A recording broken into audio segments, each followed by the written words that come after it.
ほら、ルフィ、今一緒に海賊になる仲間を探してるんだ。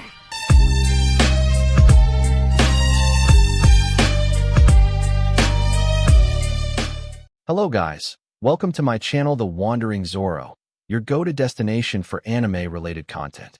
And if you're new here, don't forget to hit that subscribe button and turn on notifications so you never miss out on our latest videos. In today's video, we're going to be diving into part 2 of the series. What if Deku let his emotions take over him? So be sure to stick around until the end, and let's get started. The day was an ugly one. The sky, gray with dark clouds covering the area the sun had tried to shine through. The grass and dirt soaked by the constant falling of rain. Aizawa tightened his jaw, blank eyes staring at his muddied, all-black dress shoes. His focus purely on what he thought was the most important part of his attire.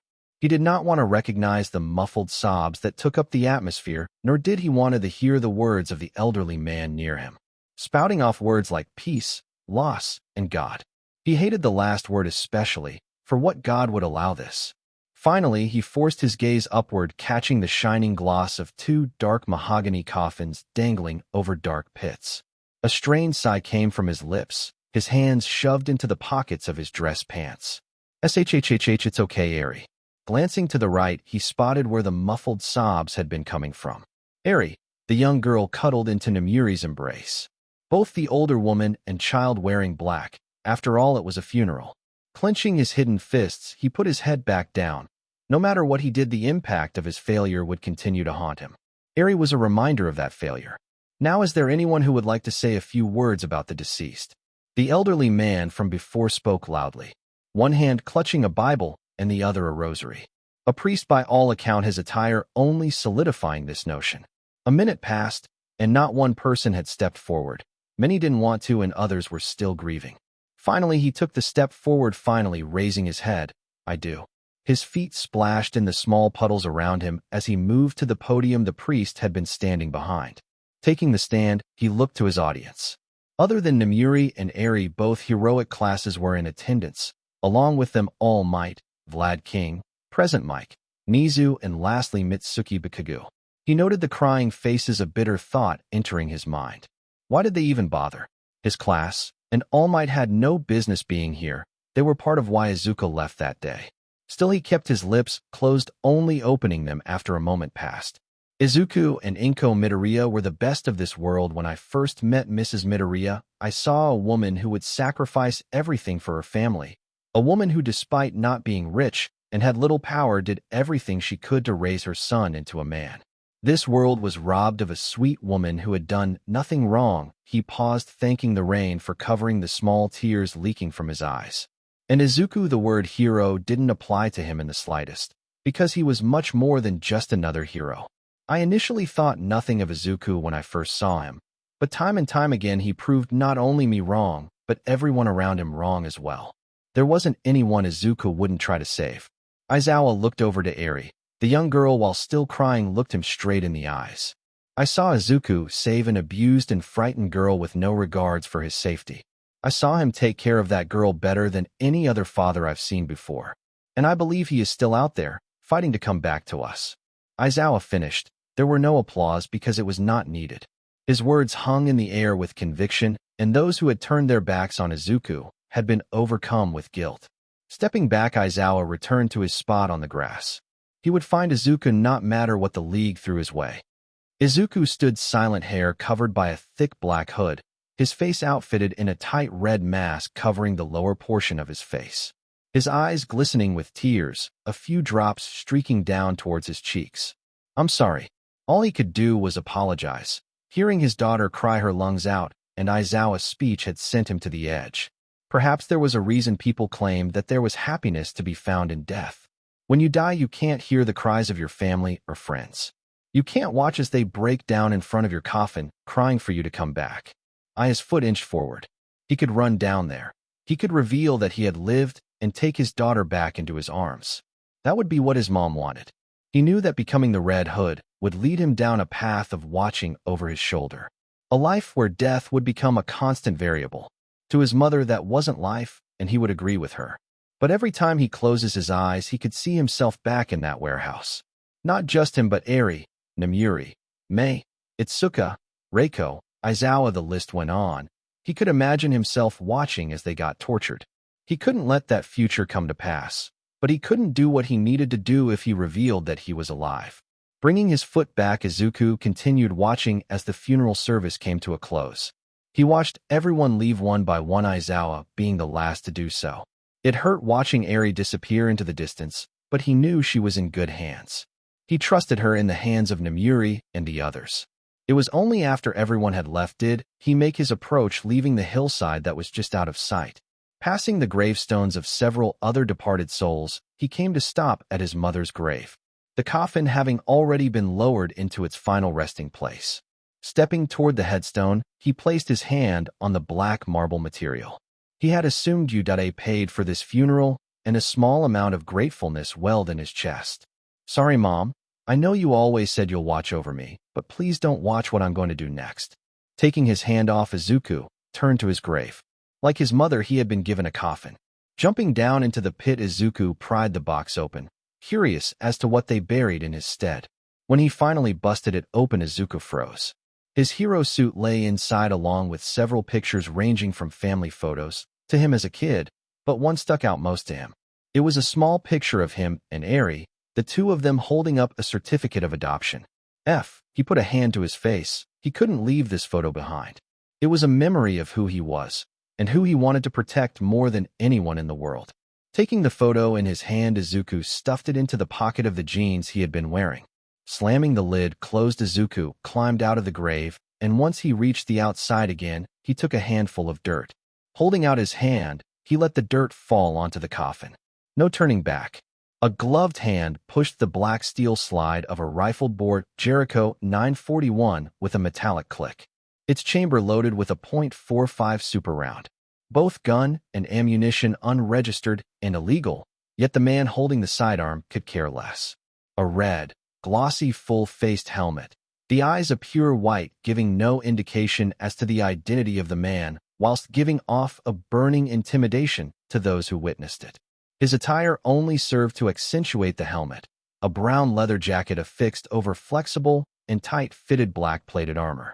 Said armor covered every vital section of the man's body, including both his neck and down to his forearms. Black combat gloves with metal-plated knuckles, military pants of the same color fitted to his lower body, feet tucked into a pair of steel-toed combat boots.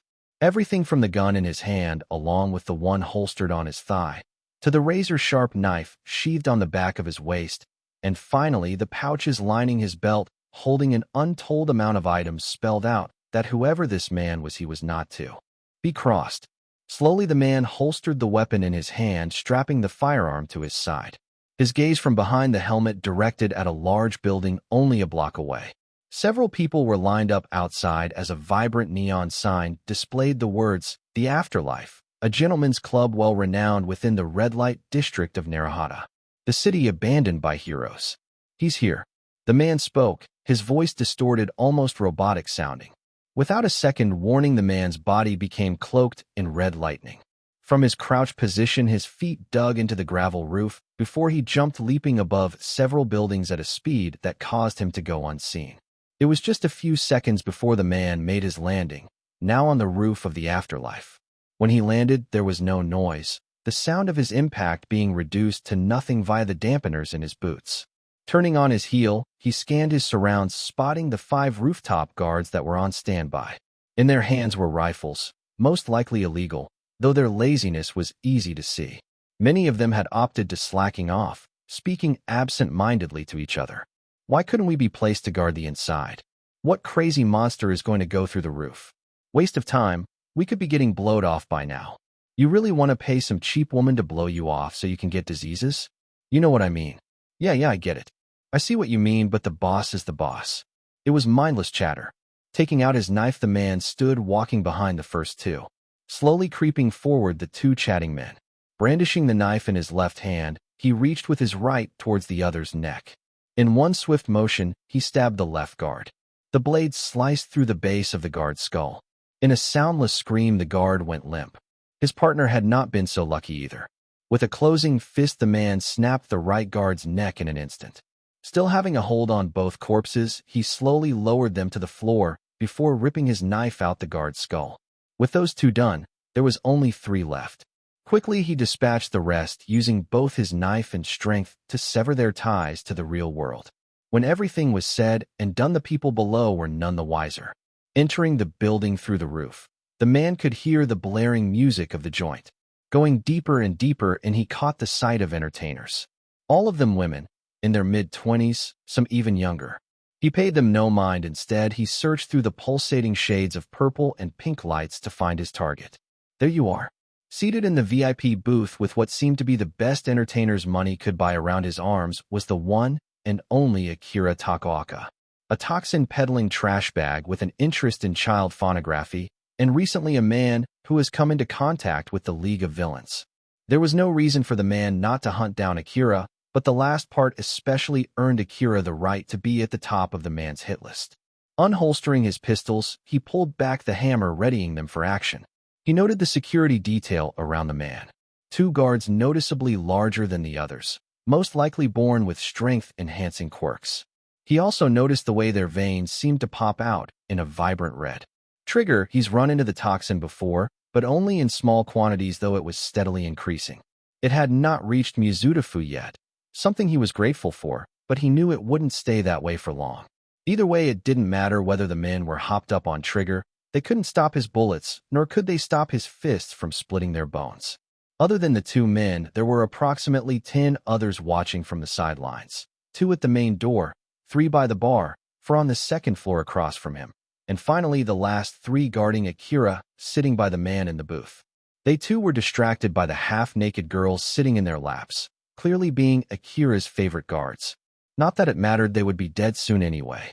Walking down the metal steps, he traversed from the second floor to the first. Weaving between the groups of drunks, cheating men and junkies, he kept his stare on Akira. Hands tightly adjusted on the grips of his handguns before he turned on his heel, firing multiple shots in the 4 guards on the second floor. It didn't take long for the screams of the patrons to sound out the crowds of men running towards the door, while the entertainers braced themselves kneeling on the ground. Making his entrance known, he waited as the guards sprung into action, activating their quirks. The 2 larger guards went shoulder to shoulder, blocking Akira from view. Akira, I have some questions for you. Answer and I want to tear your spine out. Who the hell do you think you are, you punk? The 2 large guards separated, allowing the man to catch the view of Akira, who still had his arms wrapped tightly around the girls' waists. You walk into my club, demanding answers while shooting my men. What makes you think I'll tell you anything? Just tell me what I want to know. Moving his gun, the man fired a single round, blowing apart Akira's private part. He started screaming in pain. And maybe I don't blow your other head off. You son of a... Get him. Akira screamed through the pain, pointing at the man with a stained finger. The 2 larger guards rushed at the man, while the others prepared their quirks. Fire sprung to life in one man's hands, while another held out his hands, shadow blades forming in between his knuckles. Both were clearly ranged fighters, but he paid them no mind. Instead, he looked at the 2 men bull rushing him. Looking to the 2, he suddenly ran forward, jumping before burying his knee in one of the guards' faces. A loud crack bounced from wall to wall as the man, strapping his pistols to his side, used the guard as a springboard. He narrowly avoided the boulder-sized fist that aimed to take his head. Using his free hands, he grabbed onto one of the poles, using his momentum to launch at the fireball-spewing bar guard. With his feet facing the guard, he felt the initial impact of his feet hitting bone before hearing the man's ribs break. The guard launched back and into the bar table, his back breaking and body folding over. Landing on the ground, he swept the legs of the 2 remaining bar-side guards, sending them to the floor. Pushing himself off the ground, the man grabbed a nearby liquid bottle, forcefully shoving the bottom end into his first victim's mouth. Using the heel of his boot, he kicked the bottom jaw closed, causing the bottle to break in the guard's mouth. Quickly grabbing the neck of the now broken bottle, he ducked down as several shadow blades hit the wooden bar. Unconcerned, he shoved the jagged glass through the 3rd guard's eye, stomping it down before grabbing the body. With red lightning surrounding his body, the man threw the freshly made corpse as fast as he could at the larger guards, knocking one to the floor, while the first one he had hit avoided it. Gra, you idiot! With his broken nose, the guard once again started to rush the intruder. He no concern for anything in its path, smashing the tables in his way in an attempt to close the distance even faster. Seeing this, the man jumped over the bar counter. Digging into one of the pouches on his belt, he brought out a small back ball. Coming up from behind the counter, he threw the small ball at the villain's face. As soon as the small ball made contact, it exploded in a plume of smoke that clouded the entire downstairs of the club. Wafting the smoke out of his face, the guard grabbed the bar table, ripping it off the floor, only to that the man was no longer there. Confused, he turned, hearing 5 gunshots ring through the air. Alert, he waited as the smoke finally started clearing, only to see his fellow guards dead on the floor. Looking to the other large guard who had finally recovered, he yelled, "Behind you!" It was too late, as a knife entered the second large guard's eardrum before exiting the side of his skull. That wasn't the end, as the man twisted the guard's head 180 degrees. Growling, the last remaining guard was more than ready to tear the man's head off when he felt something hit his foot. Looking down, he saw a metallic ball. As soon as he laid his eyes on it, the guard looked back up to see the man pull a detonator, pressing a button. A small explosion rocked the building as the guard fell to the floor, his legs having been blown off. His yell of pain was cut short as a bullet tore its way through his brain before exiting the other side of his head. To those who want to live, get out of here. The man fired a shot into the roof, and the entertainers who had watched the carnage quickly scurried away, running past the man and out the front doors. Even the 2 that had been with Akira left the man's side, their desire to live stronger than their loyalty to money. With everyone gone and the guards dead, the man walked to where Akira sat, the man still holding onto his bleeding lap. The man had no sympathies as he grabbed Akira's head with his left hand, smashing Akira's face into the glass table at cracking. Placing the barrel of his pistol against Akira's temple, the man spoke. "Now that we have a moment alone, I want you to tell me everything you know. You crazy monster." The man paused before moving the barrel of his gun to shoot Akira's shoulder, resulting in another scream of pain. With the barrel now piping hot, he burned an imprint on Akira's temple. "There are several more spots I can shoot before I hit something vital. If you don't tell me what I want to know, then me and you are going to go searching for those spots. So what do you say?" "Fine. I'll talk." "He'll talk. Good. Now you've come into contact with the League of Villains, right?" "Yes." "What for?" "Toxins. They wanted me to sell them Trigger." "I swear. How did you get into contact with them?" "2. "How?" The man fired another round into Akira's uninjured shoulder. "Some crazy woman came to my club. Said that if I didn't cut a deal with the League, she'll unalive me. Messy blonde hair. Fangs for teeth." Yes, that's her." Akira's eyes fluttered, his eyes goes dimmer by the second, the hands holding his lap falling to the sides. "Where was this deal going down?" "Where?" Still no response. Lifting Akira's head, the man saw the fat pudgy oaf was already unconscious, having passed out from losing too much blood. "God damn it." Clicking his tongue, he fired his gun, blowing Akira's brains out, the table shattering. Holstering his pistol, the man left the afterlife. "I will find them." Was it him? Aizawa looked at the messy scene before him, his face filled with exhaustion. The stubble on his jaw now noticeably thicker than it ever has been before.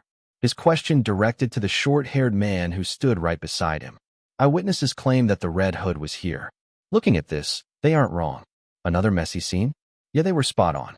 Bending down, Aizawa picked up a small bullet casing. These rounds, .45s, no one other than the Red Hood uses these. Hold that thought. Naomasa paused as the voice of a police officer came over his radio. They found 5 more bodies on the roof. So that's 18 bodies. Aizawa walked through the crime scene, the sound of crunching glass under his shoes. His destination, the VIP area. Moving past the photographers, he looked at the corpse of Akira. Who was this? Akira Takaoka, resident toxin lord of Narahata.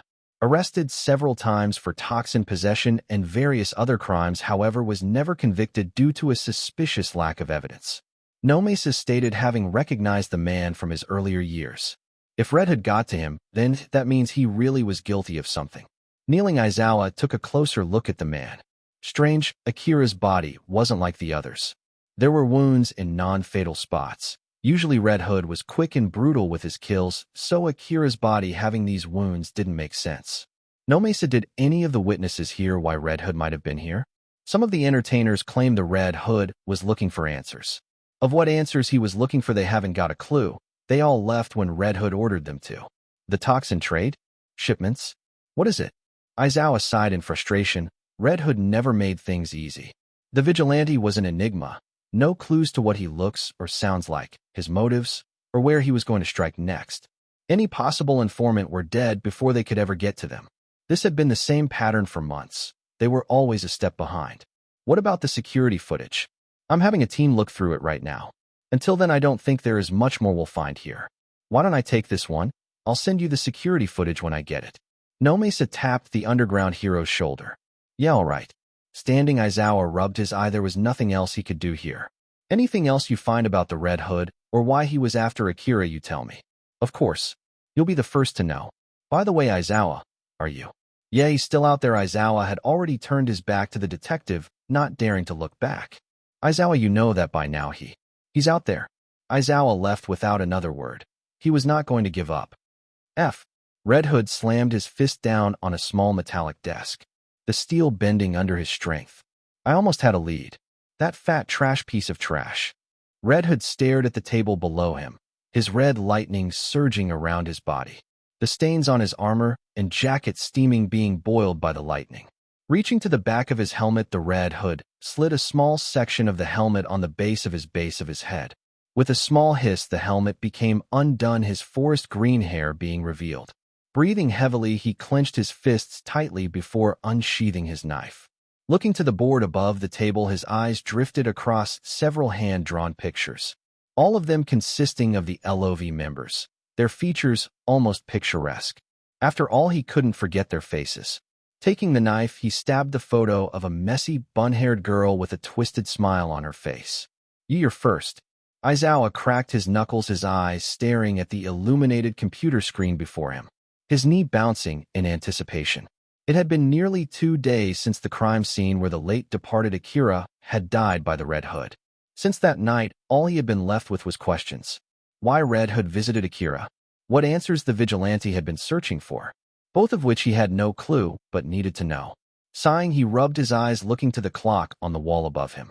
5 p.m., he read, his class having ended just short of 2 hours ago. After all this time, he was still surprised he even had one. He hated teaching, ever since Izuku had disappeared. Shaking his head though, he leaned to his right, reaching to the cabinet beside his desk, and he pulled several files containing all the info he had on the League. He had been searching for months, but he still had no clue where Izuku could be. The fact the League had gone into hiding didn't make this easier, and then there was the issue with Red Hood.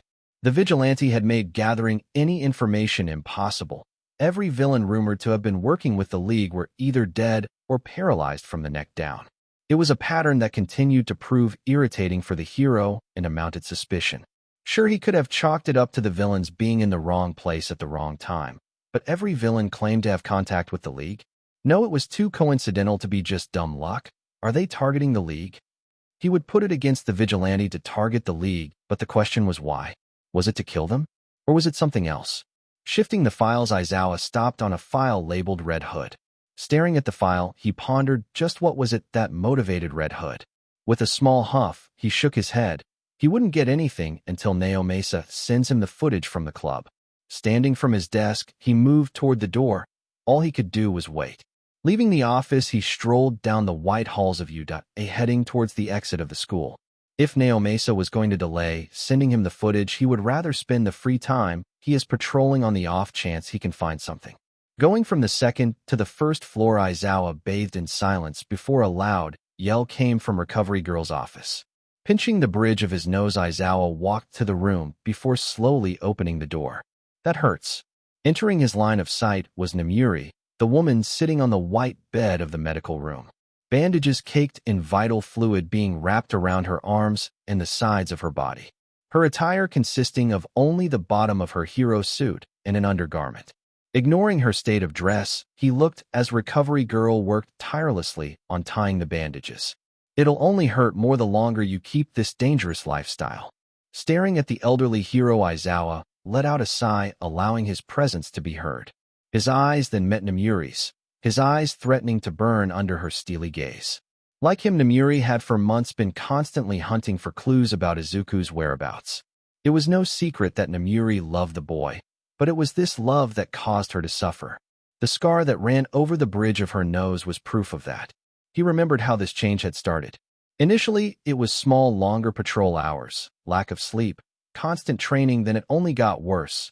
Anger-filled outbursts, increased violence when apprehending villains, and her crusade against the League. He too wanted to find the League, but Namuri was extreme. All she talked about was finding the League, asking for any and all leads. She actively hunted villains of which she would normally never fight. In her words, the worse the better. It had him question whether or not Red Hood had influenced her at all. Aizawa Namuri sucked in air between her clenched teeth as she felt the sting of the disinfectant on her side. What happened this time? Got a lead. Something about the League monster had a claw quirk, not as bad as it looks. Namuri put her head down, looking to her bandages, her hands clenching the side of the bed. Not that bad, she says. Had the fight lasted a minute longer, she would have walked in here with her guts in her arms. Recovery growled out, tying one of the bandages tighter than normal. I'm still not sure if there will be scars. Could be it wasn't that deep, but we won't know until it heals. Do you want painkillers? No, it's fine, I gotta keep my head clear. Aizawa watched from the door, clearing his throat before speaking. So this lead? Reveal anything new? Anything we can use? Bringing her head up, Namuri let out a sigh. Nothing much. Something about pausing. Namuri let out a groan, sitting up from the bed. Nearly falling, she was caught by Aizawa, who supported her with his shoulder. Thanks, I heard something about recruiting toxins. It was a lot, but I think the League are planning something. I didn't hear anything about Izuku. Namuri's eyes looked to the floor, her lips curling into a frown. Without another word, she reached for the tatters of her hero suit. She couldn't walk out like this. It's all right. Aizawa took his coat off, draping it over Namuri. We'll find him. Come on, I'll take you to the dorms. No, wait, I have to get Eri. Looking into the pleading eyes of Namuri, he nodded before they walked towards the door, Namuri still supported by him. Recovery Girl watched the pair leave before sitting down in her chair, silently praying for their safety, her eyes looking at the stained bandages on the small metal tray they sat on. They should be in the support studio. Aizawa grunted in affirmation, having been following Namuri's instructions. Due to her injuries, the journey had taken longer than expected. From the corner of his eye, he looked to his friend, concerned for her health. Namuri, you should take a break. I can't nod until I bring him back. You aren't going to be able to with injuries like that. I'm also sure you know he wouldn't want to see you out there. What would you think he would say? Midnight Sensei, you can't go out like that. What if you got hurt? What if villains ambushed you? I won't let that happen. Namuri giggled, something along those lines.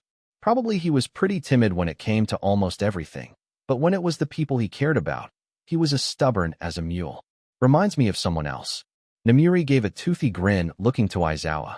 Aizawa let out a small chuckle of his own. Still looking at Namuri, he saw the woman's grin fade, but a small smile still on her face.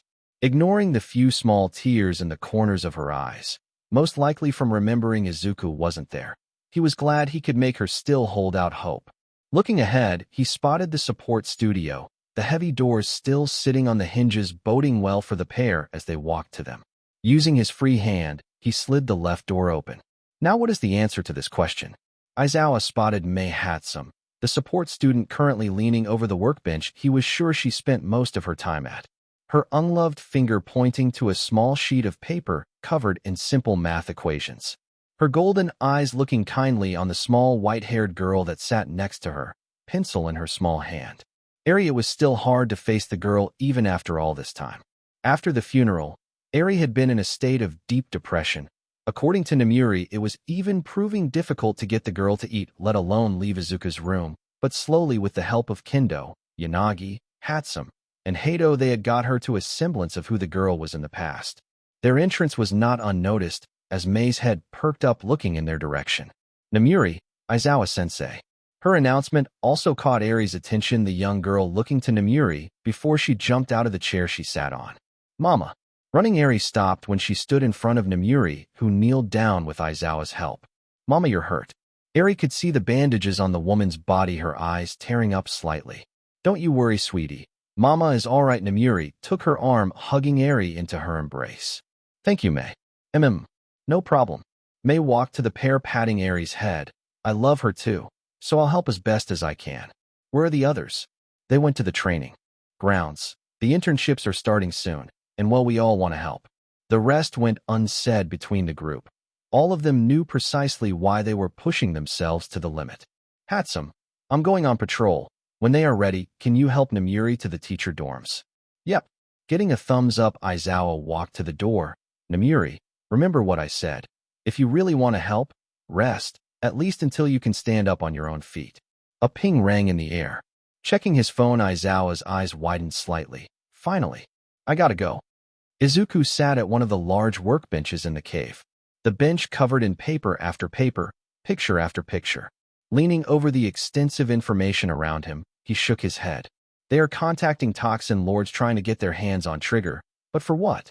He hated not knowing what the League was up to. Stepping back, he mulled over the information available to him. He knew that Akira had already set up a deal with the League to sell them Trigger.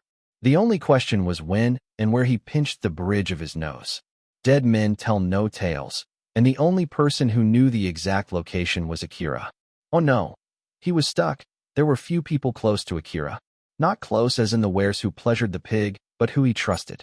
He could go after Akira's entire empire, but that would take time. Time he wasn't sure he had.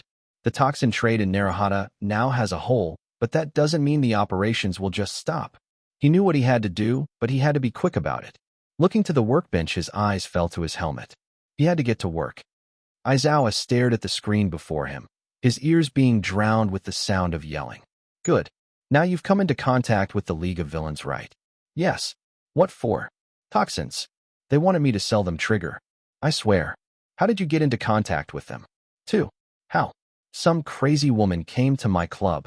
Said that if I didn't cut a deal with the League, she'll unalive me. Messy blonde hair. Fangs for teeth. Yes. Yes. That's her. Where was this deal going down? Where? Aizawa watched as Red Hood interrogated Akira, the vigilante's voice unrecognizable, yet at the same time, he could hear the anger in the man's voice. His questions centered around the League. It was fairly obvious that the Red Hood and the League were not on the best of terms. This had all but confirmed what Aizawa had thought. Red Hood is hunting them. Not only that, now they had a lead. A plausible lead that could not only lead them to capturing a member of the League, but even Red Hood himself. He had to get this to Nizu. He had to get heroes mobilized. If this plays out the way it does, it would be an all-out war. He can finally start closing the distance between him and the League. Izuku, the name, emerged like a whisper which cut through the silence of a winter night. Blue eyes looked to the dark sky and glinting stars. Reiko held her hands together, fingers laced tightly, her short pale gray hair rustling with the wind. She stood on the street of training ground, her face covered by the mask of her hero suit. Focus, Reiko, we can't help if we don't train. Bringing her steely gaze down, she looked to her friend Itsuka Kendo, the ginger-haired girl, in a fighting stance, both hands covering her face, while her chin tucked inwards. The girl's hero costume affixed to her body as well, her eye mask covering the top portion of her face. The skin of her knuckles a faded color different from the rest of her skin. Her muscles more defined than they ever were before. Digging into the pockets of her hero costume, Reiko pulled out several metallic objects consisting of nuts, screws, and even bolts. Throwing them into the air, the objects collected together with a glow via Reiko's quirk activating. Pointing to Kendo, she sent the objects flying, all of which sped forward at a rapid pace. Kendo watched as the metal came flying at her before she broke off in a sprint racing towards Reiko. As she and the objects came closer to each other, Itsuka enlarged her hands before she began swatting away at the objects, knocking some out of her way in order to close the distance between her and Reiko. The gray-haired girl paid no mind. Instead, she moved her finger orchestrating the objects, causing them to switch direction mid-air. Itsuka stopped her rush, instead turning to pivot on her right foot, her hands going up to block the bolts that were headed for her back. Although her strength had been increased due to training, so did Reiko's, and each impact felt as though someone was swinging a metal bat with all their strength. Unfortunately for Itsuka, it didn't end there as stragglers targeted her unprotected areas. Her knees, shoulders, and back were peppered with objects. Quickly, Itsuka scanned the area. She was at a severe disadvantage in terms of ranged combat. That aspect made Reiko her natural enemy. Her teal eyes searched until they found themselves gazing at one of the decorative cars placed within the mock city. Quickly, she swiped her hand, knocking the objects closest to her away before she ran towards the car. Grabbing the door, Itsuka ripped it off its hinges before she used all her strength, tossing it towards Reiko. The girl, seeing the speeding door aimed for her, focused all her attention on using her quirk to slow the door down, turning it from its top right corner to the flat side. Ugh! Grunting, she braced herself as the door made contact with her, pushing her back. Luckily, due to her quirk, the damage was greatly reduced, though she could still feel her right arm stinging, having used it to block the hit. Reiko could take a breath. Looking through the shattered car window, she saw a giant fist strike at her. With not enough time, Reiko could only feel the metal door just out, hitting her in her ribs before she was taken off her feet and launched back into the street floor. Hitting the ground, Reiko skipped a few paces before coming to a stop, the white fur of her hero suit covered in asphalt. Groaning, she held her side for a minute before Itsuka leaned down, grabbing the collar of her hero suit with her left hand, while the right was angled back, fist closed. "Do you yield?"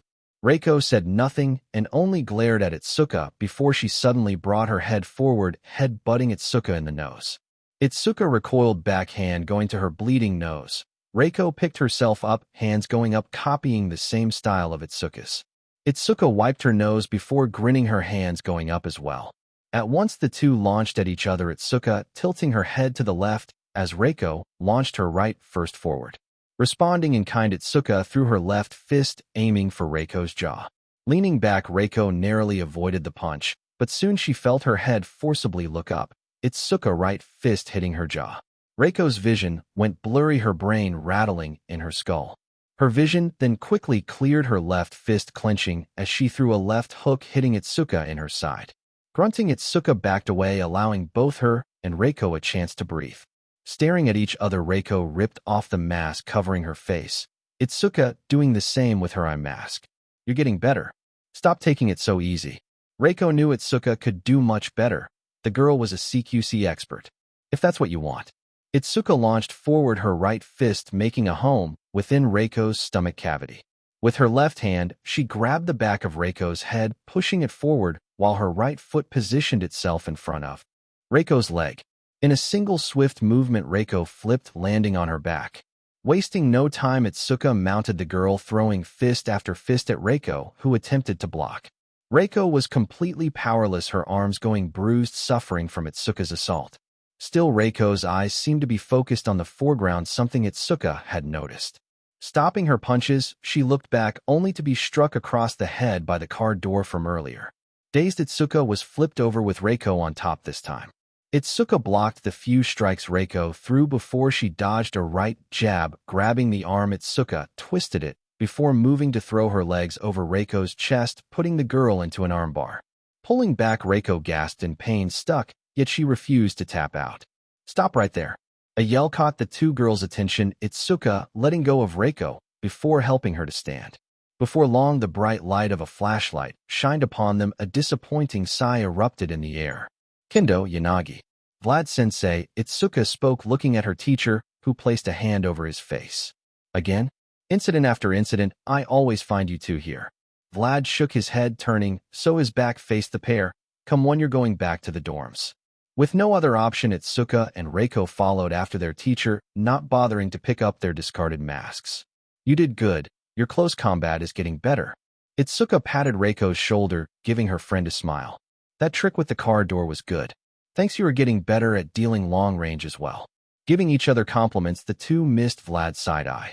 "This has to stop you too. This thing you call training, I know it's hard for you both, but it's been a year. Midori is dead, and this self-destructive training isn't going to bring him back. You both need to face reality and stop putting yourself in harm's way." The two girls went quiet, and Vlad could feel the tension in the air as the words left his mouth. "Listen, I ring." Stopping, Vlad dug into his pocket, pulling out a phone, seeing Aizawa's caller ID. "Hello? Now. All right, I'll be there." Ending the call, Vlad looked to the two girls. "All right, you two head back to your dorm. We'll continue this another time." Vlad ran off, leaving the two girls behind. The two stopped their walk, the pain from their scuffle receding rapidly. "Let's go." Itsuka spoke through clenched teeth, her body shaking. Reiko just nodded silently, following Itsuka. "Where are you?" He had watched every minute of every hour of every day for a month. He listened, waiting for his opportunity to strike. His chest burned hot, and he could barely stay still. Red Hood overlooked the docks of Narahata. The area flooded with light, as men unloaded several large crates off nearby ships. This trash city was the only place where such a large deal could take place, but recently complications had arisen. Hero patrols were up, some even coming into Narahata of their own volition. Red Hood knew exactly why, and every day he cursed himself for not deleting any evidence that he was there. This was all you're doing, right, Aizawa? Looking past the docks and into the shadowed rooftops of the night sky, he searched the area. The heroes were waiting very much like he was, not just on the roofs, but looking to the sea. Red Hood saw the moonlight glint off the cabin windows of a pitch-black ship. He knew that if he went now, he would be surrounded on all sides, but he never knew when he would get an opportunity like this ever again. As such, these trivial things were not on the forefront of his mind. Reaching into his coat, Red Hood pulled out a small grapple hook. He needed to get closer, but he couldn't just use his quirk. It would draw unneeded attention and would most likely make the heroes rush in early. He did not want that to happen. Toga had to be there before anything popped off. Holding the grapple gun in his hand, he aimed for the rooftop across to his. With a hiss, the grapple fired, latching onto the edge with little trouble. Jumping off the edge, the vigilante felt the once loose wire go taut, his entire body being held completely as he swung in the air. He had to avoid running into any heroes, and knowing that they were watching from any vantage point he retracted the hook once he neared the ground. Rolling on his shoulder, Red Hood ducked into an alleyway, slowly inching his way towards the docks. When the location got into sight, he paused. Guards were posted outside the main warehouse doors. He very well could take them out, but Toga was a freak of nature. She would smell the blood from miles away. Just thinking of the girl made his skin crawl, and his stomach threatened to spill. Temporarily taking his mind off of the crazed lunatic, he looked for a way in. Due to them being posted as guards, that means one of two things. Either they have powerful quirks or have a sensing quirk. Taking a better look at the guards, he saw a steel black handle tucked between the waist and hem of the right guard's pants. The other had no visible weapon. That alone told Red Hood what he needed to know. Looking through the alleyway, he searched for anything he could use as a distraction. Perfect. A trash can lay still overflowed with trash.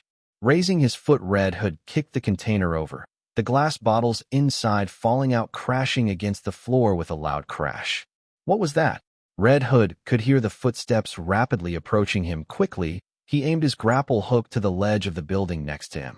As the guards turned the corner, Red Hood ascended the grapple hook, carrying him until he grabbed the ledge. Pulling himself over, he turned to aim at the warehouse roof. Shooting, the grapple spike embedded itself into the concrete wall. Tugging the wire, Red Hood made sure it was stable before he grabbed the bottom of the grip. Pulling it, another wire extended, and pressing a small button, another spike made itself known. Stabbing it into the rooftop, he stood, letting go of the gun entirely. The wire stood strong, and stepping onto it, Red Hood balanced as if he were walking on a tightrope. Making his way across, Red Hood attracted no attention from the returning guards. The wire he used was truly a marvel, both thin yet extremely durable, not to mention in comparison with the night sky, nigh invisible. Reaching the warehouse rooftop, Red Hood manually lightened his footsteps. The metallic roof could make deafening noise if he didn't. Now closer, he got a clear look as to what the dealers were loading through the skylight. Come on, hurry it up, the buyer is going to be here soon, and we need everything ready. What looked to be the main boss of this deal looked disgruntled, yelling at his underlings who loaded a large shipping truck filled to the brim with crates. His words brought forth anger in Red Hood. That crazy woman's almost here. He let out a breath, feeling his quirk come alive for a fraction of a second in response to his anger. Remember, don't move in before, Red Hood. We must maintain discretion. Aizawa spoke calmly into a small earpiece, his words getting words of affirmation. Screw that. Waiting for some vigilante to move in before us? The second we see the monster, we should take them down. Calm yourself, Mirko. Red Hood is dangerous, and this isn't just a small-time toxin deal. This involves the League. Ryukyu reprimanded the rabbit hero over the comms, though the dragon woman looked to her side. Nijire stood at the ready, eyes completely focused, missing the joyfulness they usually had. Be quiet, things are going to get ugly. Our priority should be on Red Hood and the League. Aizawa spoke once more, though he couldn't blame the rabbit hero for acting the way she was. Aizawa didn't like having to wait until Red Hood made the first move, but it made more sense to do so. He knew by now that if Red Hood made a move, it had to be with purpose. Everyone just stay calm and maintain your positions. Selkie and Gang Orca will assault from the ocean and us the ground. Red Hood waited for what seemed like hours before he heard the sound of humming, a tune of revolting sweetness flying through the air.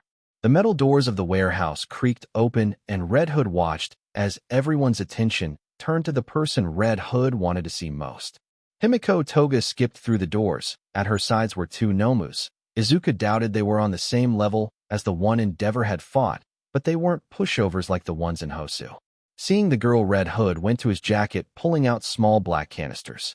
Opening the skylight, he heard the boss speak. "You here for the shipment?" "Of course. Why else would I be here?"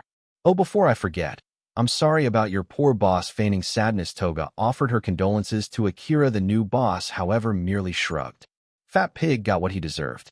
"Now you got the money?" Toga nodded, her mouth curling into a smile, as one of the Nomus holding a large case opened it, revealing stacks of cash. The boss got closer to the case, smiling as he did so. 2 million as promised.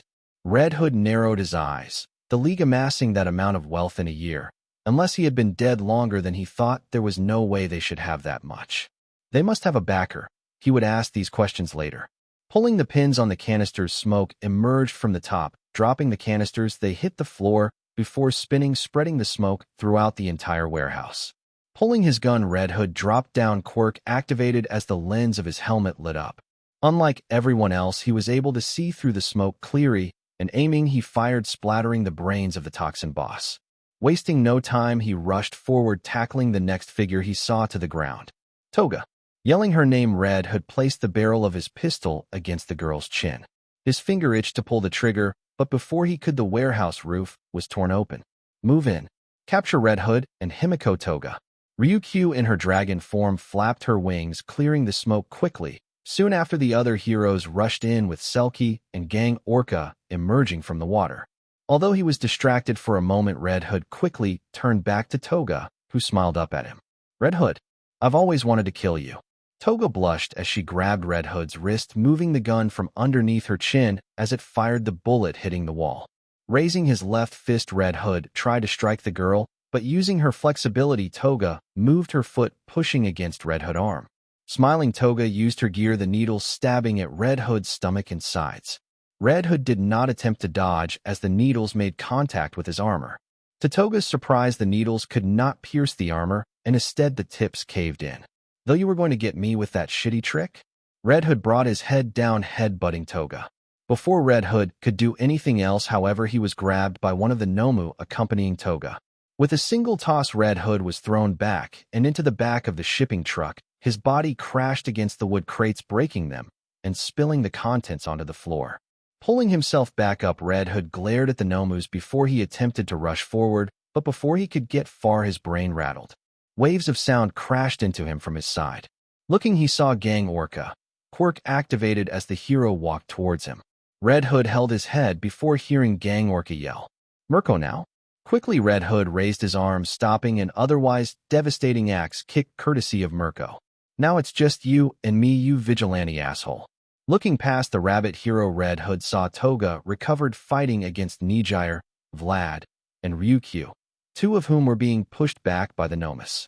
Gritting his teeth, Red Hood pushed Mirko's leg upwards, forcing the hero to flip back. He wanted the fight to end. Quickly activating his quirk, he grabbed a hold of Mirko's left ear, pulling it down as he brought his right knee upward, burying it in Mirko's nose, breaking it. "Got you, trash head." Mirko quickly recovered, kicking at Red Hood's stomach, making the vigilante let go. Wiping her nose, Mirko jumped forward, her leg arcing through the air towards Red Hood's head. Ducking, he dodged the otherwise lethal kick, and pulling his gun up, he fired, trying to take out Mirko's legs. The woman, however, used her speed, avoiding the gunfire, while simultaneously widening the distance. Eventually running out of ammo in his current magazine, Red Hood attempted to reload, but another wave of sound prevented him from doing so. Raising his left fist, Red Hood launched a smash against Gang Orca's sound wave. The smash tore through each layer of sound, eventually reaching Gang Orca and launching the hero back and into the ships docked at the pier. Mirko didn't waste this chance to attack as she jumped onto Red Hood's shoulders, the vigilante's head squished between her thighs. Trying to use her Luna T. Harris, the hero squeezed her legs together even tighter. Red Hood groaned, his helmet straining under the pressure of Mirko's legs. His left hand scrambling unsheathed his knife, and raising it, he plunged it into Mirko's thigh. With his quirk still active, he grabbed Mirko's injured left leg before swinging the hero off his shoulders and through the wall of the warehouse. Waiting, he was not disappointed as Mirko stood from the rubble of the collapsed wall before ripping the knife out of her leg. Not bad, this is getting fun. She's not a top 5 hero for no reason. Deactivating his quirk, Red Hood stood at the ready, his pistol holstered once more. Still, his eyes looked to Toga's location, the girl currently going toe-to-toe with Nijire. He had to get there even if that meant finishing off Mirko. Alright, you monster, round 2. Mirko launched forward even faster than before. In a second, she reached Red Hood's location. Her right foot launched in the air, the arch ripping through the air with extreme intensity. Red Hood raised his left forearm, blocking the kick, grunting under the impact, his feet shifting. Cocking his right fist back, he punched at the hero, who leaned back in a show of great flexibility, dodging the punch. Red Hood used the opportunity, grabbing Mirko's right leg, pulling the rabbit hero as he raised his foot, kicking straight towards her throat. Mirko smirked, her hands going up to catch Red Hood's foot, stopping it. With the advantage in her favor, she twisted her entire body, sending the two to the floor. Mirko's smirk quickly died, however, as she felt Red Hood's right hand claw at her knife wound, twisting and turning, causing her to let go of the vigilante's foot. Gah, you're tough, Mirko, I'll give you that. Grabbing Mirko's foot, he all at once twisted the ankle, breaking it. His right foot also raised his heel, crashing into Mirko's throat, the hero letting out wheezed breaths. Red Hood pushed himself up, his right arm going to block a desperate kick made by Mirko. You still got fight in you. You're a good hero, Mirko. I hope you recover from this. Moving, he held Mirko's leg before driving his left elbow into Mirko's left knee, it bending the opposite way it was supposed to. Mirko yelled in pain, tears springing in the hero's eyes. She watched as Red Hood reloaded his pistol before aiming down at her right leg. Make sure you stay down. Firing, the bullet went through Mirko's leg, immobilizing the hero. Putting his gun away, he looked toward the warehouse. Nijire and the others were still engaged in their fights. Now that Mirko was down, he had no one else to stop him. That was until Gang Orca decided to interrupt. Red Hood was quickly growing tired of the whale hero's interference. Being pushed to his knees, Red Hood used OFA, standing against the waves of hypersonic sound. Taking a struggled step forward, he increased the output, red lightning bouncing around his body as Gang Orca, who had been bruised from his clash against the docked ship, increased the output of his quirk. Standing against the sound, Red Hood could feel his body struggling to resist the paralysis the waves promised. Inching his way closer and closer, Red Hood stopped momentarily before he focused. He hated that he had to copy that hero's move, but at this point it was his only option. Crossing his arms over his chest, he pumped OFA to his legs before launching at a speed that no one could see. Gang Orca was surprised seeing his vital fluid fly through the air, while 2 large gashes cut through his clothes and into his chest. While not fatal, the wound gushed with vital fluid. Gang Orca stopped using his quirk, though the hero quickly tried to grab onto Red Hood. A shallow wound would not stop him. That theory was quickly put to rest. Red Hood using an enhanced punch to strike Gang Orca in the solar plexus, sending the hero to his knees. Raising his foot, Red Hood stomped on the hero's head where it crashed into the concrete, breaking it. Taking a breather, Red Hood quickly stopped when a pained yell came from the warehouse's direction. Nijire faced Toga, her body covered in sweat, proof of her quirk usage, and unlike the battered Toga, Nijire was only covered in light wounds. Red Hood looked on. He knew Nijire was powerful before this, but to have her outclassing a villain that completely beats her in mobility? The Nomus weren't in any better condition. Ryukyu had already taken to ripping the one she faced into several pieces. Vlad also held his own against the Nomu, keeping it at bay. Red Hood, witnessing this, decided now if any time would be his chance. With Toga weakened, the girl would be too injured and tired to run. The only problem was Nijire and the other heroes. Using OFA, he dashed towards the warehouse, and more specifically towards Toga. His arrival was not unnoticed, Ryukyu yelling out, "Red Hood!" The shout of his name had caught the other hero's attention, but Ryukyu acted quickly. Still in her dragon form, she swiped her claws at the vigilante in an attempt to grab him. Succeeding, she held Red Hood in her grasp. Quickly she yelled, "Red Hood's been apprehended." Before she could finish, the dragon hero yelped in pain, suppressed gunshots coming from the gap of her hands. Red Hood, surging with lightning, broke free of Ryukyu's grip, dual-wielding his pistols, firing continuously into the hero's gigantic body. Covering her vitals, Ryukyu felt the bullets tear through her flesh, which in itself was a feat of its own. Holstering his left gun, Red Hood dug into his jacket, pulling out several small balls. Tossing them at the pro, they exploded in quick succession, stunning the dragon hero. Landing on the ground, he shot up once more into the air, twisting his body before he shot down with an axe kick. Dragon hero was unprepared for the sudden impact as the shock sent her into the floor, accidentally knocking Vlad and the other Nomu away. Groaning, Ryukyu's body transformed back into her human state. "I'm down. Aizawa, we need reinforcements." Red Hood cursed, hearing those words. Grabbing Ryukyu by the hair, he fished the earpiece out before crushing it in his palm. His time window became shorter and shorter. He didn't know who was coming, but he knew that he wouldn't want to face any more pros than he already had.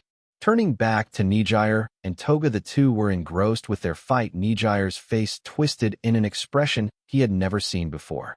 Nijire pointed her hands to Toga, firing off her quirk, sending the crazed blonde into the floor. Toga smiled, her head dripping with vital fluid. "You seem angry," Toga giggled until she howled in pain. Nijire blasting the girl with another wave of her quirk. "Gah!" Nijire continued firing off her quirk, her face twisted in rage, tears leaking from her eyes. "Where's Izuku?" Stopping, she waited for Toga to answer, not seeing the girl grabbing a hidden knife from the back of her skirt. "Want me to take you to him?" Toga lunged forward, her knife aiming for Nijire's jugular. The periwinkle girl tried to fire her quirk off, but the distance between them was too close. Nijire closed her eyes, waiting for her death, but it never came. Opening them, she saw Red Hood in between her and Toga. The villain's wrists held tightly in his grasp. The knife plunged into the vigilante's armor. Red Hood hissed in pain, the knife having slipped through the overlapping plates of his chest, the blade piercing his right pectoral. Tightening his grip on Toga's wrist, Red Hood didn't stop until he heard a snap. Nijire watched, taking a few steps back before she refocused herself. Putting her hands together, she blasted a wave of energy at the vigilante's back. Even though she should have treated Red Hood as her savior, her job as a hero came first, and she couldn't let Toga fall into Red Hood's hands. The villain was the only lead she had to finding Izuku. Red Hood felt gravity leave his feet as he and Toga launched into the warehouse wall, the knife going deeper and deeper. Pushing the rubble off him, he looked for Toga, the girl having passed out, most likely from the pain. "Stay down." Nijire yelled loudly, her hands aimed towards the downed villain and vigilante. Red Hood shook his head, his hand searching through the rubble until he found the handle of his gun. Pulling it, he aimed at Nijire, staring at each other as they were in a complete standstill. Neither of them made a move. Red Hood's finger curled around the trigger. He knew he had a bullet in the chamber, and at any moment he could end this stare down, but he couldn't. Lowering the gun, he reached into his jacket, pulling out a few smoke bombs. Holding them in his left palm, he looked to Toga. "Don't move." Nijire stepped closer, and it wasn't long before she was joined by a few more heroes. "Did I miss the party?" Hawks dropped beside Nijire, in his hand a sword made from his feathers. "So that's Red Hood?" Endeavor crossed his arms, his fire blazing hot, even from a distance. Red Hood grit his teeth. He couldn't fight off these pros without taking serious damage, not to mention the knife in his chest already made it harder than it had to be. He could use his quirk and destroy everything around him, but then he would be no better than Toga and the villains he is trying to hunt. Not to mention, at his fullest capacity, he wouldn't even know the devastation he could cause. Endeavor stepped forward. "Let's get this over with." Pulling out a pair of quirk-canceling handcuffs, Endeavor moved to arrest Red Hood, grabbing the vigilante's arm. Moving to latch his wrist, Endeavor was taken off guard, Red Hood driving his knee into Endeavor's nether regions, the pro hero dropping the cuffs. Kicking the #1 hero away, Red Hood threw the smoke bombs to the ground, covering himself in a field of smoke. Nijire reacted quickly, firing off her quirk into the cloud, while Hawks sent an onslaught of feathers. Red Hood activated OFA, his legs burning with energy as he leaped back and through the sky. He had lost Toga, but he won't give up. For now, however, he needed to regroup. Landing on a building, Red Hood held his chest. He needed to get back to the cave and fix his injuries and fix his gear, not to mention had lost one of his knives. Picking himself up, he prepared to get away. Feeling OFA surge, he paused, feeling a cloth wrap around his ankle. At once his quirk shut off and his right foot was pulled from under him. Eraserhead, I was wondering when you would show up. Using his last knife, Red Hood slashed the white cloth off his ankle, his knife gliding through it easily. Standing up, he switched his knife into a reverse grip. Red Hood, you're injured. Make this easier on the both of us and surrender. Now I can't do that. Red Hood crouched low. He didn't want to fight, especially against him. You could just forget you saw me and let me go. You're after the League. That's why you're here. You were targeting Himiko, Toga. Why? Aizawa glared, his red eyes shining in the light. Why wouldn't I? That crazy lunatic and her entire league are the cause of so many innocent lives being lost. And that gives you the right to be judge, jury, and executioner? Aizawa understood why Red Hood would hunt the League, but he couldn't help but feel something deeper was involved. I'm what Japan needs. Or do you want another family to die by their hands? Red Hood took a step back, ready to escape, but Aizawa caught on, throwing his scarf forward. Red Hood swiped his knife, slicing the cloth into tatters, his vision being covered for a second, but that was enough time for Aizawa to grab Red Hood, placing the vigilante into a headlock. Stabbing at Aizawa's leg, Red Hood felt the blade dig deep. Aizawa ignored the pain, instead making his headlock tighter. Red Hood responded by twisting the knife in Aizawa's leg until the hero's arm became loose. Grabbing it, Red Hood flipped the underground hero over, slamming him onto the rooftop. Aizawa let out a small groan before he turned over, facing Red Hood, before he twisted his foot, striking at Red Hood's temple, the kick connecting, sending Red Hood to the floor. The vigilante recovered, placing his hands against the roof before using it as a springboard, landing on his feet. I see you haven't lost your touch. Aizawa said nothing, instead launching another assault on the vigilante, only to be surprised when Red Hood dodged every attack he threw. Aizawa felt as though he were fighting his own shadow. It was as if the vigilante knew every attack he was bound to throw before he even threw it. Still so predictable. Maybe that was why Izuku Midoriya died. Aizawa only saw his strikes going faster and harder than before. Red Hood still dodged while the knife in his hand slashed at Eraserhead, covering the hero in shallow cuts.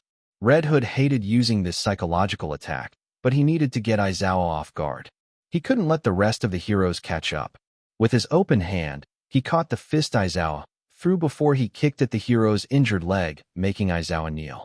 Quickly sheathing his knife, Red Hood pulled out a canister filled with gray liquid. Quickly, the vigilante sprayed Aizawa in the eyes. Soon after the liquid made contact with the air, it hardened into an adhesive mixture, blinding Aizawa. Red Hood used Aizawa's blindness to his advantage.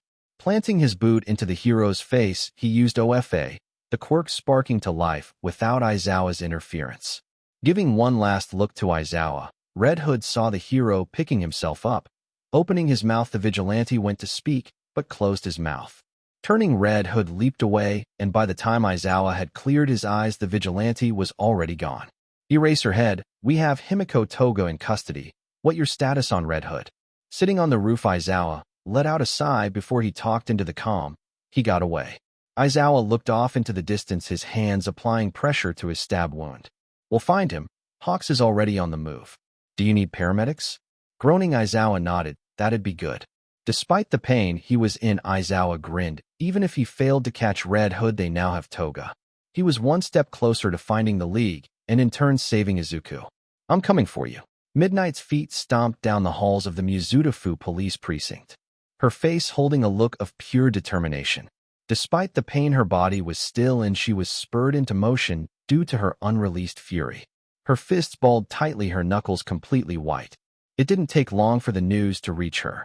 Himiko Toga, she spit the name out with venom, her steps growing heavy and eyebrow furrowing in anger. She tried with all her might to remain rational and calm, but the throbbing of her side and the thought of Izuku being tortured was too powerful. The police that passed by Midnight in the halls avoided her gaze and turned away. None wanted to cross her path. Moving, she stopped when she reached the west wall of the station, her eyes resting on the interrogation room in front of her. Reaching, she grabbed the handle and attempted to swing it open, though the door failed to budge. The keypad locked, stopping her entry. Grinding her teeth, she tugged at the door with all her strength. Open the goddamn door. She was quickly losing her temper, something that now happened often.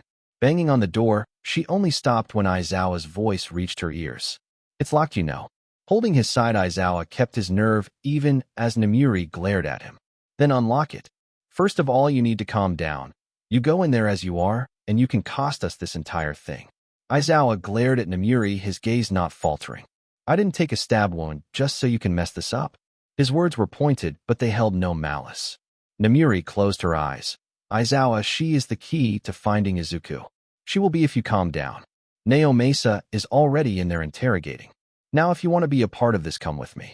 Sternly, Aizawa moved to show a door. Namiri grit her teeth as she stomped her way to Aizawa. Nodding, Aizawa pulled out a temporary badge, swiping it against the electronic lock. It took a second before the lock clicked. Opening the door, Aizawa stepped aside as Namiri went ahead.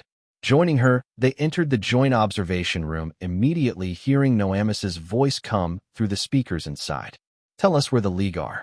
The sooner you tell us, the sooner we can not only grant you protection from both them, but Red Hood as well. Namiri looked through the one-way mirror, her teeth gnawing at the nail of her right thumb. What's this nonsense? Offering a deal to a crazy psychotic.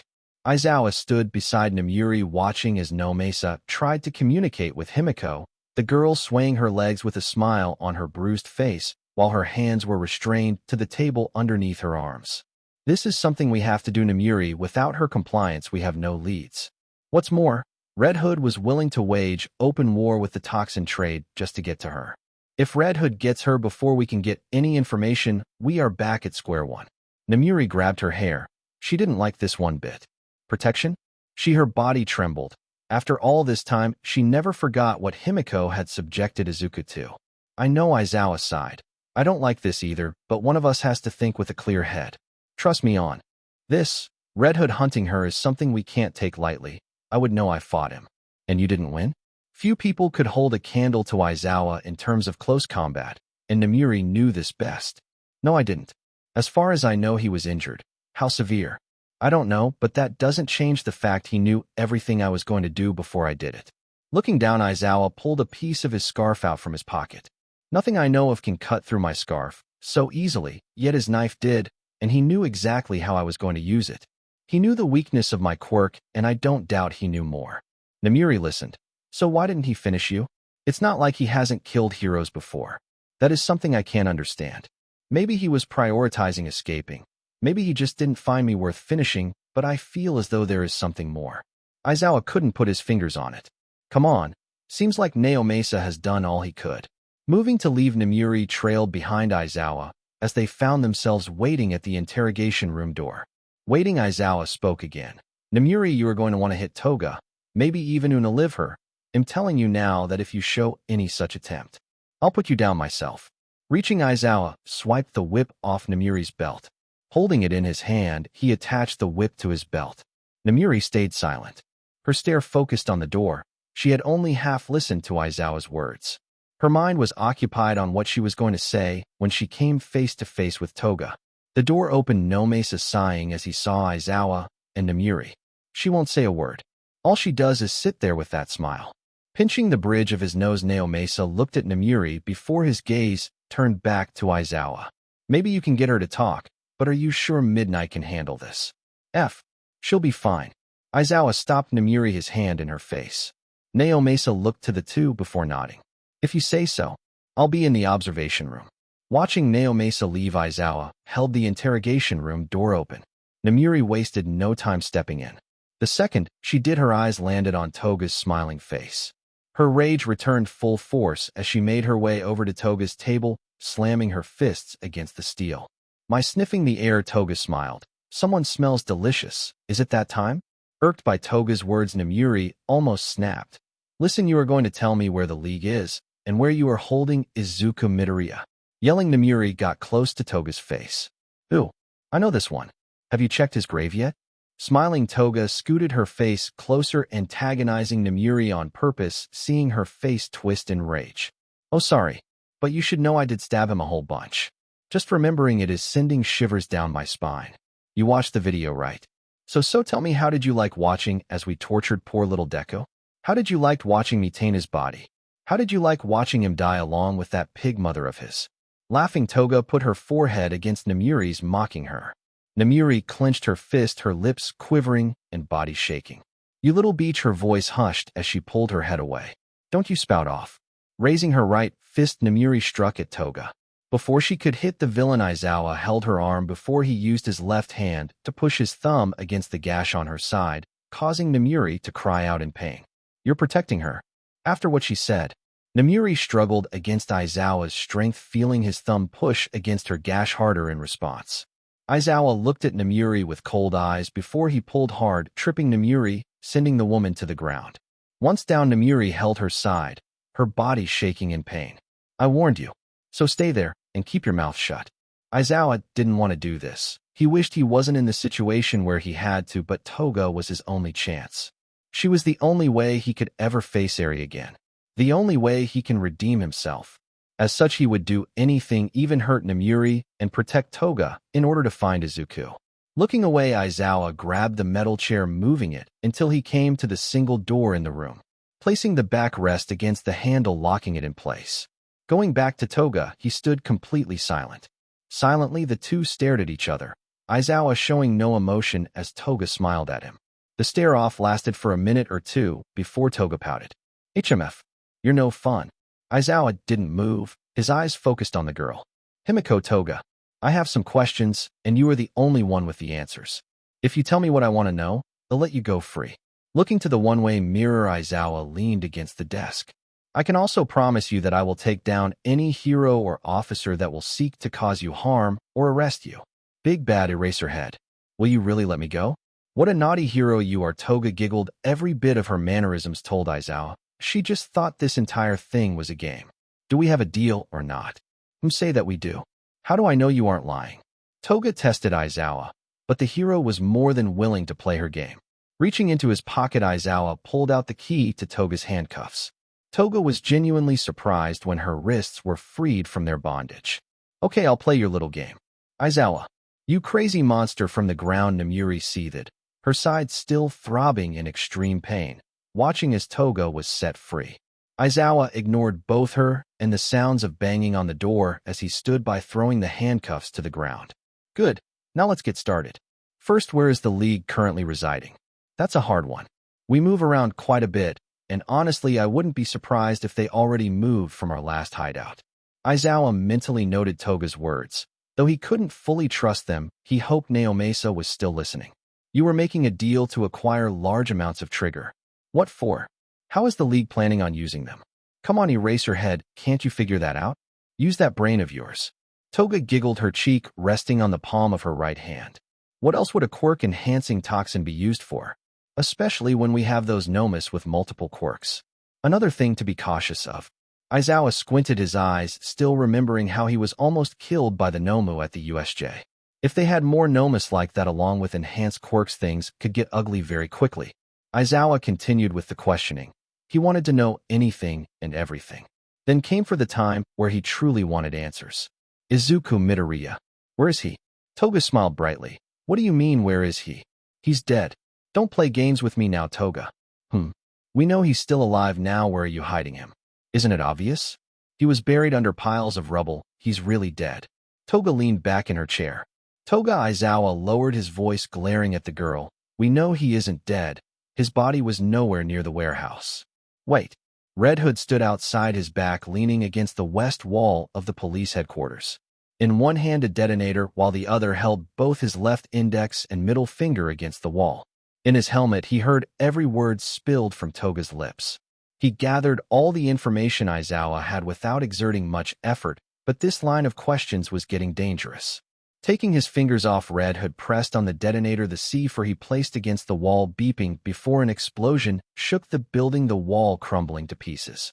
The explosion caught Aizawa off guard, blasting him backwards and against the wall.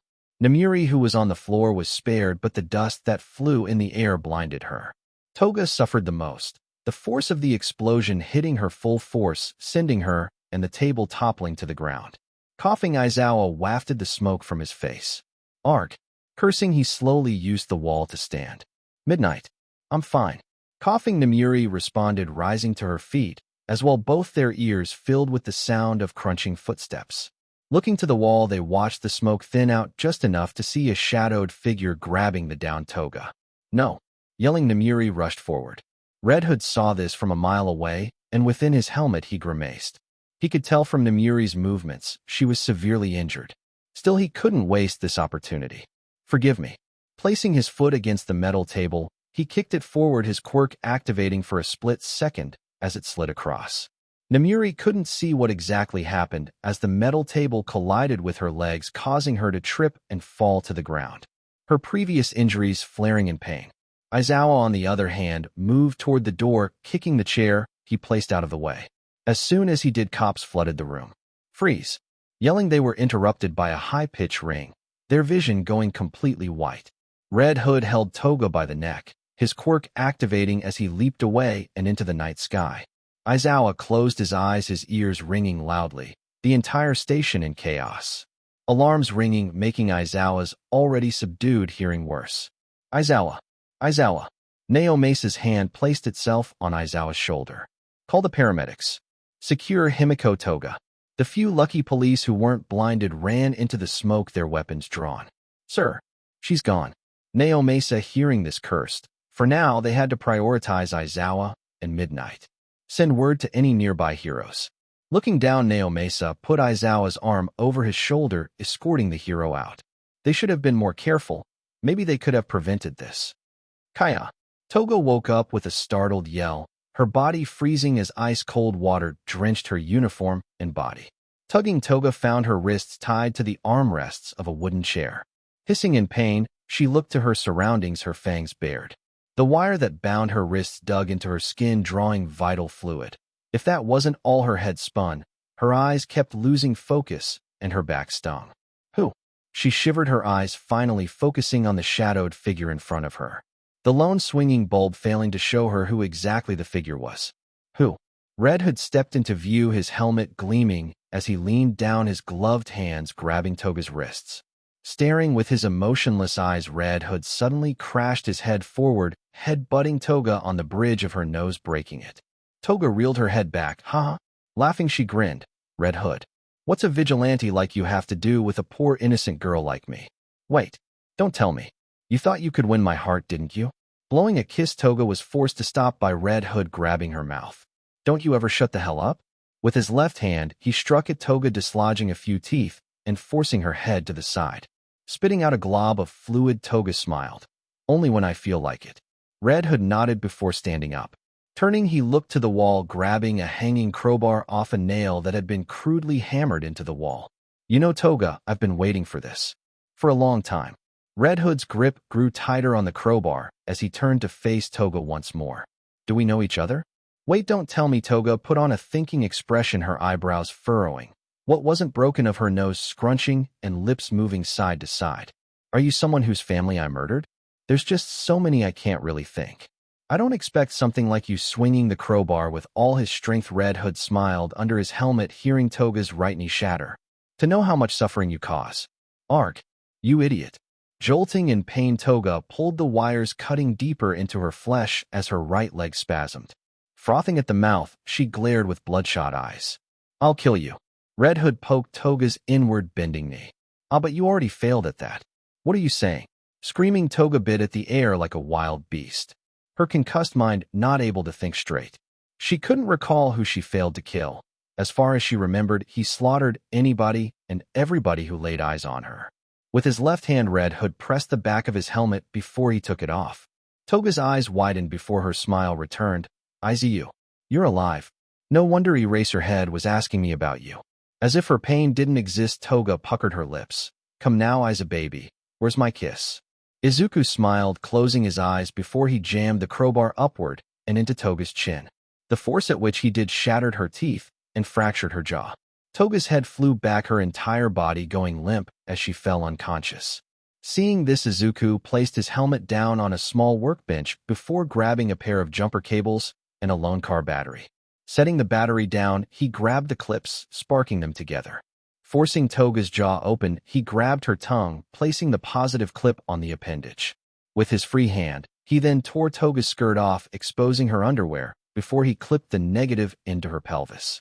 With the water drenching her body the moment he placed the negative clip. Toga snapped awake, her body shaking as electricity ran through her body. Ah! Muffled screams came from her mouth as her hands went to claw at the armrests. Izuku, seeing this, took out his knife before stabbing Toga's left hand, pinning it in place. Toga screamed again, her eyes rolling in pain. Izuku watched as she shook in extreme pain, waiting until Toga started foaming at the mouth. Before the girl could die, he grabbed the clip on her tongue, yanking it out of the girl's mouth. Toga hunched over, saliva dripping from her mouth and onto the floor below. Pushing her head up, Izuku looked at her. Now, Toga, we can keep going, or you can tell me what I want to know. What do you want? Toga could only mumble. The pain her body was experiencing too intense for her. Izuku didn't have any sympathy as he grabbed another bucket of ice-cold water, splashing Toga. Speak up. Trying to speak through her fractured jaw, Toga's words became slurred. Wastu Yushwants. I want to know where the League really is and what they are planning. You tell me that, and this entire thing can end. I'm warning you. Know that if I don't like what you say, well, I guess I don't need to spell it out. Toga nodded as Izuku tightened his gloves. Good. Now where's the League? We move a lot, I don't umph. Wheezing, Toga had the wind knocked out of her, Izuku having punched her in the stomach hard. Let's try that again. Where is the League, and what are they planning? Catching her breath for a few seconds, Toga opened her mouth to speak, but Izuku's fist struck her across the jaw. Too long. I want answers, and I want them fast. Where is the League, and what are they planning? Izuku's anger was starting to unleash. He had been holding it in for a while now, but not hearing what he liked was really driving him to the breaking point. I don't know. Toga cried out, her eyes leaking fresh tears. No, you don't get to cry. Izuku backhanded Toga before he grabbed her hair, elbowing her in the nose. Vital fluid splattered across the floor of the room as Izuku grabbed Toga's throat with his left hand as his right grabbed the handle of his knife, twisting it. Not after what you've done. Pulling the knife out, Izuku brought it down on Toga's thigh. Oh, please stop. Stop. Did you stop? Izuku put both hands on Toga's neck, strangling the girl, his fingers squeezing harder and harder. My mother. You monsters took her away from me. From my daughter. From the world. Toga struggled against her bindings as she choked, her eyes rolling around in panic. Toga's saliva dribbled out the sides of her mouth, her eyes going hazy and losing color rapidly. Izuku watched the life drain from Toga's eyes, but just as they were about to completely expire, he let go, kicking Toga and the chair over. Arg! Izuku banged his fist against the wall before he gripped his hair, letting out shaky breaths, his quirk activating in great intensity. Taking a few breaths, he heard Toga start coughing. Turning towards the chair, he took slow, heavy steps, his quirk dying out. Moving to the side of the chair, Izuku bent down, grabbing the coughing Toga by the head before pulling her up until the legs of the chair stood back up. Can't kill you until I get what I want. With Toga set up straight, Izuku grabbed her fingers, bending them until they neared their breaking point. Now where are they? No. No, please. Toga's screams lasted for 2 continuous days until they finally ceased. Please be advised, what you are about to see will be disturbing. Aizawa, Namuri, and the rest of the Uda staff looked to the large screen in front of them. 2 days had passed since Toga had been taken from police custody. Understandably, Namuri and Aizawa were more than just furious. Their once chance to find Izuku had gone out the window, and it was all because of Red Hood. Just thinking of it was nearly enough to send Namuri into a blind rage. Still, her attention focused on the screen in front of her as a news reporter started speaking. Tanio Takuda reporting live here at a grisly scene just outside of the Mizudafu shopping center.